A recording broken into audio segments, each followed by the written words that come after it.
Learning any foreign language usually follows a certain pattern. You start off excited for a new challenge.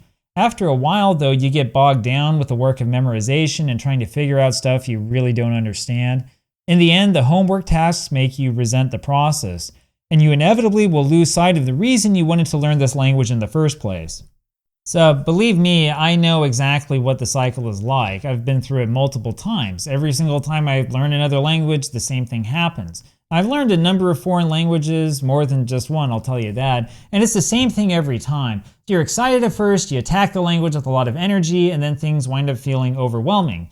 Even if you force yourself to keep going, you're going to find that you have no zest or excitement anymore. In fact, let me tell you a personal story to illustrate this. Back in 2010, back when the world was normal, I studied Korean at the Foreign Service Institute. And yes, that's the famous FSI from these old textbooks, though we didn't use these. Instead, we used the Integrated Korean series, for better or for worse, as well as a few in-house modules designed for Foreign Service officers. Now, I spent most of my time reading the dialogues and learning things through the book like I thought I was supposed to. And honestly, it overwhelmed me in the end. I mean, they were trying to give me 2 years worth of the language in 6 months. I did get to the point where I could pass the language test at the end, sure, but I wasn't actually fluent in Korean, and the whole thing had been nothing but a chore.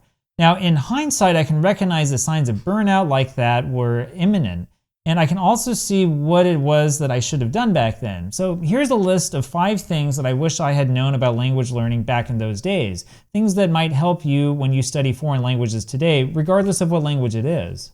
First, you need to find something you love to do in the language and do it. In other words, you need to expand your language study beyond a couple of dialogues in your textbook. And this doesn't have to be reading. You can come up with something like watching your favorite sport using the language you're studying. Or if you're daring, you can find a well-known novel that was originally written in the language and give that a try. Or you can do whatever you want to do. I mean, there's really no rule here. You don't even have to ask for anybody's permission. The thing is that you just need to go find something that actually motivates you to study the language. I've still got a bunch of Korean textbooks. So for example, I've got this one written in Chinese. It's on Korean literature. I mean, it's not awful, right? But textbooks get kind of dry after a while. You need some motivation beyond just like the homework and the textbook and all that other stuff. And that brings me to my second point. Second, you really need to figure out a way to take the language in passively. Korean is a great language for this since Korean dramas are famous and are really easy to find. Now, when I'm talking about passive learning, I'm talking about watching and listening to the drama, but not necessarily studying it. Even if you've got subtitles on in your mother tongue, it's going to be okay. Now, the point in doing this is not necessarily to do deep study, though you absolutely should do that if you've got the time and the energy. Now, the thing is that the point is you need to start soaking in the language. Remember that the key is to emulate full in-country immersion as much as you possibly can. That includes listening to stuff that you might not understand at first. In fact, one of my favorite language learning systems does exactly that. If you're crazy enough to try to learn Latin, you really need to use the Lingua Latina series.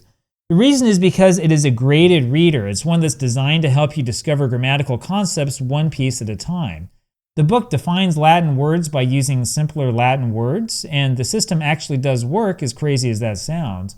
But the most important part of the system is that you can get full audio for all of the dialogues as well as all the books connected with the series. The thing that you have to know is that language itself is spoken first and foremost, no matter what it is. Languages do die, they become dead languages when nobody speaks them anymore, but when they were living, it's because people were speaking them. Now, it's certainly possible to learn how to read and write a language without learning how to speak it, but it's not very practical and it becomes very difficult to remember things. In fact, by learning how to speak and understand the language, you can skip through a whole ton of the tedious work you would need to do if you're only learning from books. When I first tried to learn Latin a decade ago, I made the mistake of going with Wheelock's Latin. This book uses the traditional approach of having the student memorize declensions and conjugations until the end of time.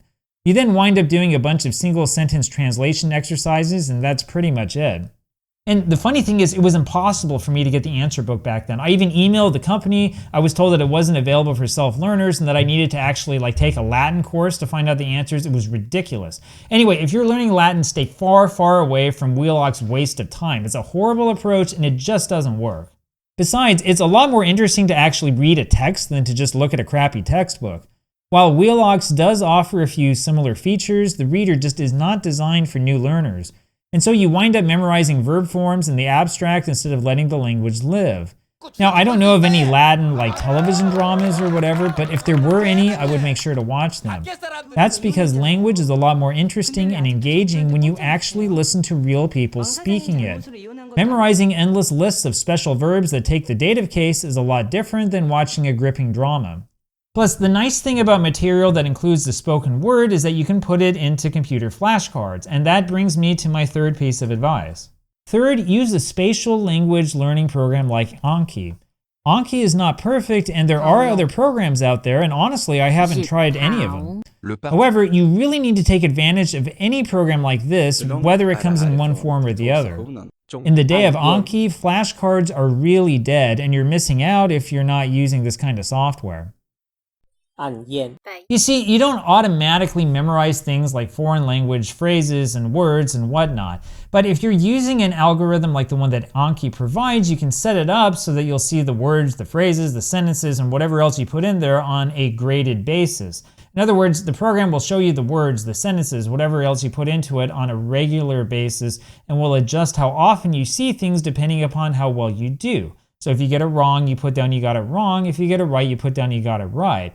Once you get into the habit of using it regularly and of being able to say, yeah, I got that wrong without feeling like the world is coming to an end, you will start remembering everything you see because the program will show you more of what you don't understand until you understand it. That's the way that spatial repetition works.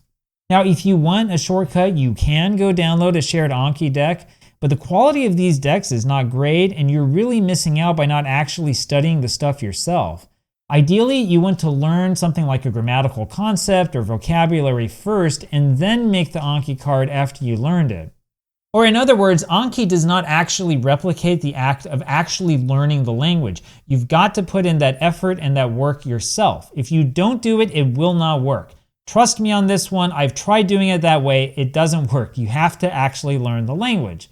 Anyway, my fourth tip is one that we all struggle with no matter what language we're learning and no matter how many languages we've learned before and no matter how smart we tend to tell ourselves we are. Fourth, you really need to speak with native speakers. It's not easy, it can be nerve-wracking, I know, I've been there. But the only way you're going to actually make progress in your language is by using it in situations that make you feel uncomfortable. And if you can't make any progress because you're so worried about making a mistake, you wind up not saying anything at all, then you're never going to move forward at all in the language. Look, it's never easy to speak in a foreign language, even if you're living in the country and you're surrounded by the culture, or even if your spouse speaks the language natively and you speak to them every single day in the language, you will still find yourself forgetting how to say things and talking like you're a 5-year-old. It happens all the time. It doesn't matter where you're from, it doesn't matter what the target language is. You will always feel self-conscious, you'll always worry that people will make fun of you, and if you're lucky like me, maybe your wife will make fun of you. It's great. And I can tell you that for me, that baptism of fire in Chinese came 19 years ago after we first got married. I woke up the next morning and realized at 6 a.m. that I had to actually talk to my spouse and that I couldn't rely on using like a dictionary or electronic translator or whatever other thing is a crutch. But the thing is, this is good for you. You need to feel uncomfortable to make progress. And the last point should help you with feeling uncomfortable. Finally, you need to have fun with your language. So languages aren't about learning a bunch of boring rules and having no fun.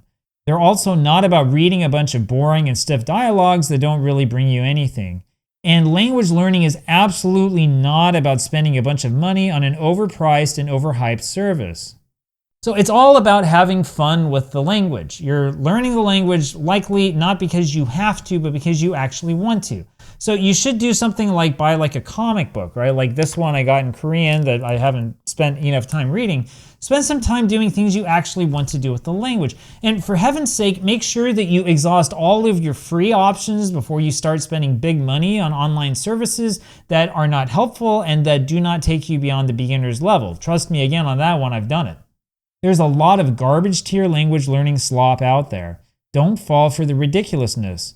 Read something you like in your target language and feel free to take your time. Spend some time watching television. Let yourself relax for a change. 면회 한번 가야. The truth is that there's no magic secret to getting to the point where you can easily read something like this. Want to know what the magic formula is? It's simple. It takes a lot of time and a lot of dedication, but it doesn't have to suck, right? If you're using the right type of software, if you're going for spatial recognition and you're using these algorithms to your advantage, it's going to be a lot easier. It's going to go faster for you than it's going to go for anybody else in like your class or language learning group or whatever. So relax, have fun with the language, and do things that you like, things that actually make you feel happy. Reward yourself using the language. And don't think that the expensive classes are going to be the secret either, because they're not. Taking a class is not a magic formula. Trust me, I took two different languages worth of classes when I was in college, and it didn't help anywhere near as much as just going to the country and living there for a while. Now, the real key behind this is to discover how you learn languages the best and develop your own personal approach to learning. But remember to have fun with it.